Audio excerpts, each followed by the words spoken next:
जय Hind observers, my self Satyavan Maurya. और आज हम लोग IIT JEE एडवांस का एक और क्वेश्चन सॉल्व करने वाले हैं। ये क्वेश्चन मैंने बोर्ड पर लिख दिया है। This question is comes in 2022 2022 के एडवांस के पेपर में आया हुआ है। एडवांस में 3 पार्ट दिए जाते हैं, 3 सेक्शन दिए जाते हैं एक सब्जेक्ट में। फिजिक्स, केमिस्ट्री, मैथ में 3 सेक्शन दिए जाते हैं। सेक्शन 1 में 8 क्वेश्चन दिया जाता है, जिसका रिप्लाई सिंगल डिजिट में करना होता है और उन 8 क्वेश्चंस का ही ये क्वेश्चन है। ओके, मतलब सेक्शन 1 का ये क्वेश्चन है। तो चलिए हम लोग इसको रीड करते हैं और इसके सॉल्यूशंस को जल्दी से फाइंड आउट करने की कोशिश करते हैं।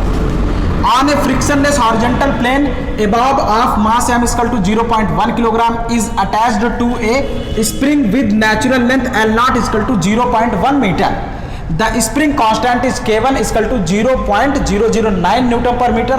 When the length of spring L greater than L naught and is K2 is equal to 0.016 Newton per meter when the length is L less than L naught, natural length. Initially the bob is released from L is equal to 0.15 meter.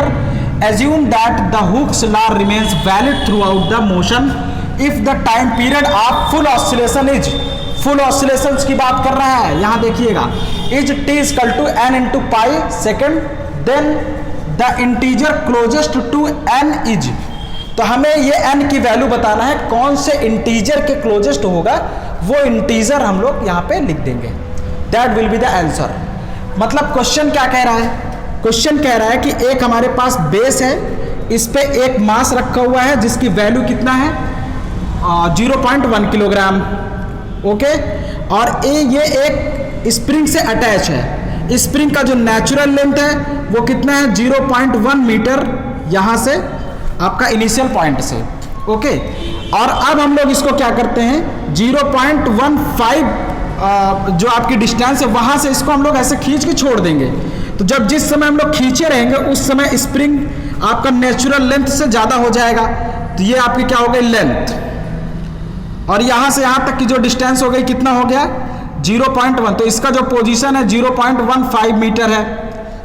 तो ये आपका क्या हो जाएगा, जिस समय spring, ध्यान से देखिएगा, जिस समय स्प्रिंग आपकी नेचुरल लेंथ से ज्यादा रहेगी, ये देखिए नेचुरल लेंथ से ज्यादा रहेगी, उस समय के की वैल्यू हम लोग क्या लेंगे 0.009।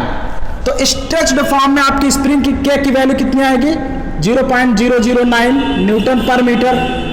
और जब स्प्रिंग हम लोग यहां से पकड़ के इसको छोड़ देंगे तो ये क्या करेगा, ऐसे इस पॉइंट का ऑसिलेट ऐसे करते करते रुक जाएगा। तो जिस समय आपका नेचुरल लेंथ हमेशा, मतलब जो आपका स्ट्रेच्ड लेंथ है नेचुरल लेंथ से ज्यादा होगा, तो उस समय हम लोग के की वैल्यू कौन सी लेंगे K1। जिस समय स्प्रिंग नेचुरल लेंथ से कम हो जाएगा, क्योंकि स्प्रिंग आपका श्रिंक भी करेगा, तो जिस समय श्रिंक करेगा उस समय हम लोग क्या ले लेंगे, सपोज करते हैं यहाँ पे आपका मास पहुंच गया, तो अब यहाँ पे हम लोग क्या ले लेंगे के की values, K equal to 0.016 newton per metre. अच्छा, अब यहां से आपका देखो, पहले आपका यहां पे था नेचुरल लेंथ, हमने इसको खींचा, यहां गया, फिर उसके बाद यहां आया, फिर उसके बाद यहां गया, फिर यहां आया, मतलब 4 स्टेप में काम हो रहा है। ध्यान से देखिएगा, पहले यहां गया, फिर यहां आया, फिर यहां आया, फिर यहां आया, तो एक ऑसिलेशन कंप्लीट हो रहा है। तो यहां से यहां तक कितना ऑसिलेशन हुआ, हाफ। यहां से यहां तक कितना ऑसिलेशन हुआ, हाफ। ओके, तो हाफ ऑसिलेशन यहां हुआ, हाफ ऑसिलेशन यहां हुआ। तो यहां जब हम लोग ऑसिलेशन टाइम पीरियड निकालेंगे तो यहां पे के की वैल्यू कौन सी लेंगे K1, ये K1, और यहां पे जब हम लोग देखेंगे तो यहां पे वैल्यू लेंगे K2 टाइम पीरियड। तो अब हम लोग क्या निकालेंगे, टाइम पीरियड और टाइम पीरियड दोनों के लिए निकालेंगे। ओके, तो चलिए थोड़ा सा पहले हम लोग फार्मूलेशन करते हैं, उसके बाद हम लोग इसके सॉल्यूशंस को जल्दी से फाइंड आउट कर लेते हैं। तुरंत फार्मूले में रखेंगे और देखेंगे कैसे बहुत जल्दी से इसके क्वेश्चंस को हम लोग सॉल्व कर सकते हैं। तो सबसे पहले फार्मूलेशन करेंगे फॉर स्प्रिंग। स्प्रिंग के लिए हुक्स लॉ, देखो हुक्स लॉ वैलिड है, तो हुक्स लॉ क्या कहता है, F equal to minus KX, F के प्लेस पे m into d square x upon D T square equal to minus KX। अब ये माइनस KX इधर आएगा तो कितना हो जाएगा m d square x upon D T square plus KX equal to 0। अब m से हम लोग डिवाइड कर देंगे, तो D square x upon D T square plus K upon M into X equal to 0। इसके this is a differential equation, second order differential equation, and to find the solution of this differential equation let K upon M equal to omega square. So let यहां पे लिखते हैं, देखिएगा, let K upon M equal to omega square, और omega के place पे क्या आ जाएगा, ओमेगा इक्वल टू हो जाएगा under root k upon m, और टाइम पीरियड कितना होता है 2 pi upon t. Omega equal to क्या होता है 2 pi upon t. So omega equal to होता है 2 पाई अपॉन टी, और टी इक्वल टू होता है 2 पाई अपॉन ओमेगा। ओमेगा की वैल्यू पुट करेंगे यहां से कितना आ जाएगा 2 pi upon under root k upon m. अब ये जब ऊपर हो जाएगा तो m अपॉन के हो जाएगा। So finally t equal to हो जाएगा 2 pi under root m upon k. लेकिन ये कब के लिए है, for the complete oscillation. For the complete oscillation जब दोनों ही केसेस में, मतलब यहाँ पे जो आपका स्प्रिंग कांस्टेंट होगा वो के होगा, तो कंप्लीट ऑसिलेशन। लेकिन यहाँ पे तो आपका हाफ ऑसिलेशन हो रहा है ना, क्योंकि के की वैल्यू चेंज हो जा रही है। तो हाफ ऑसिलेशंस के लिए यहां से यहां तक हम लोग क्या देखेंगे, so this is for the full oscillation. तो अब हम लोग इसके आगे चलेंगे फॉर हाफ ऑसिलेशन।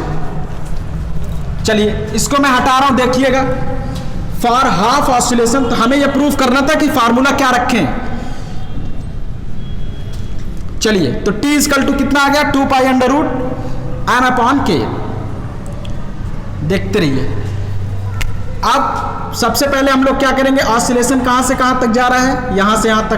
तो जब आपका यहां से यहां तक जाएगा तो टाइम कितना लगेगा, हाफ। तो t इक्वल टू हम लोग ले लेंगे, अब यहां 2 से डिवाइड कर दीजिए, तो इसको ले लेंगे t1, इसको ले लेंगे t2।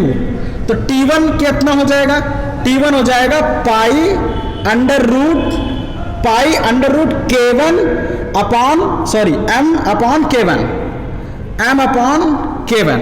ये देखिए, ये वाला क्या हो जाएगा, अब यहां पे स्प्रिंग कांस्टेंट k2 हो जाएगा, तो t2 इक्वल टू हो जाएगा pi under root m upon k2।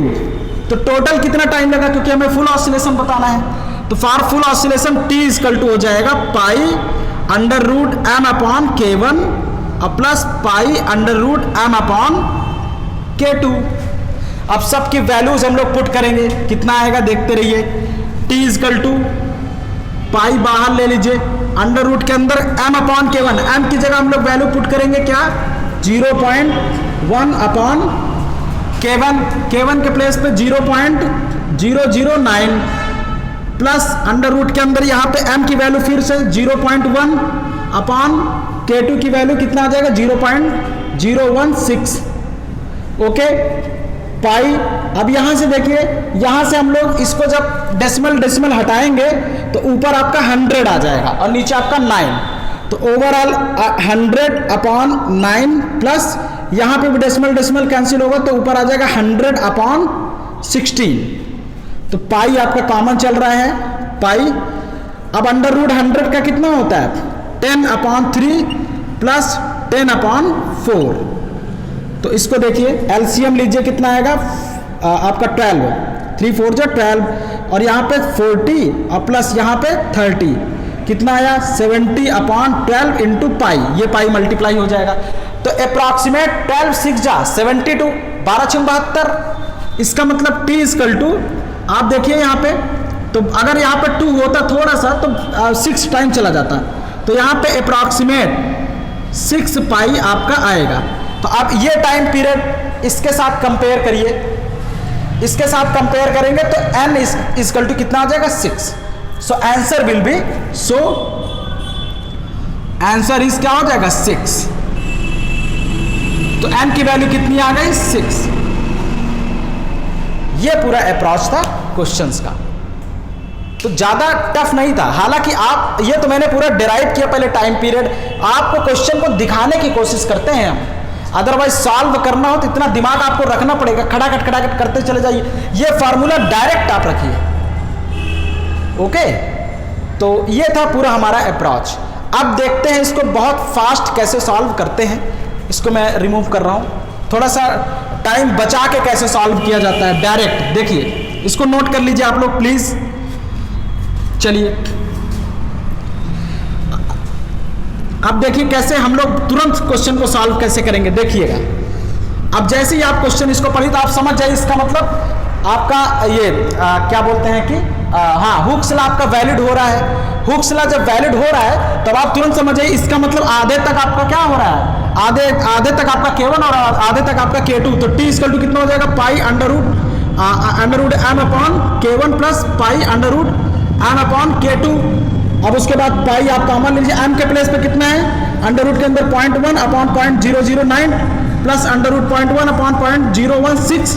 अब यहाँ इसको कैंसिल करिए, ऊपर 100 अंडर रूट के अंदर 100। अब कैलकुलेट ही करिए डायरेक्ट 10/3 प्लस 10/4। अब 4 तिहाई 12, 10 चौक 40 और 10 तिहाई 30, 40 30 70, 70/12, 12 और पाई 12 कम 12, 12 6 72। अप्रॉक्सीमेट आपका कितना आंसर आएगा, 6। तो आंसर विल बी 6। इस तरह से हमें क्वेश्चंस को करना होगा। लेकिन अब क्योंकि प्रैक्टिस सेशन में चल रहे हैं, प्रैक्टिस फेज में चल रहे हैं, तो हमें थोड़ा सा समझते हुए काम करना है। ओके, तो चलिए मिलते हैं अब आपसे अगले लेक्चर्स में हम लोग, और फिर से एक नए और अच्छे से एक्सप्लेनेशन के साथ। जय Hind and thank you for joining me. Thank you.